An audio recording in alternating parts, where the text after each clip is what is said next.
অসমৰ জনপ্ৰিয় তথা নিৰপেক্ষ অস্ত্ৰবাসী ৱেব মিডিয়া আছাম ফ'কাছ।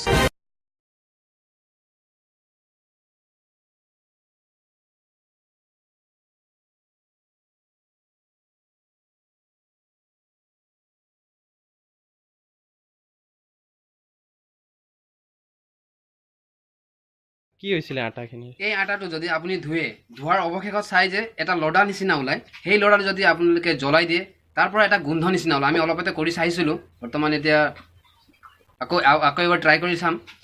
সেই বস্তুটো মানে একেবাৰে প্লাষ্টিকৰ লিখীয়া গোন্ধ, মানে জ্বলাই চোৱাৰ পাছত মানে প্লাষ্টিকৰ বলৰ লিখীয়া একদম। আমি যিটো মাৰুতি বল ড্ৰপিং কৰোঁ তেতিয়া সেইটো ড্ৰপ হয়, সেই ছেইম ধৰণেৰে সেই প্লাষ্টিকৰ লডাটো ড্ৰপিং হয়, মানে গোন্ধ একেবাৰে ছেইম প্লাষ্টিক। That's it.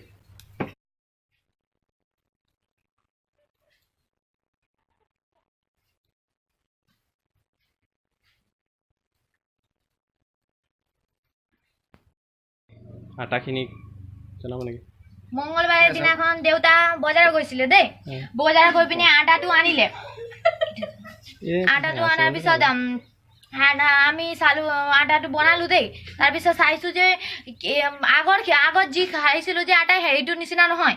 তাৰপিছত চাইছোঁ পানীয়ে ধুলোঁ। তাৰপিছত চাইছোঁ অলপ চলপকৈ আঠা লিখীয়া বস্তু এনেকা কৰিলে আঠা লিখীয়া ওলায়। পিছতে গম পালোঁ এইটো প্লাষ্টিক আছে।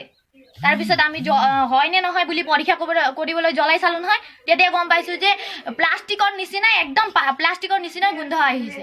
এনেকুৱা বস্তু খালে আমি জীয়াই থাকিব পাৰিম জানো?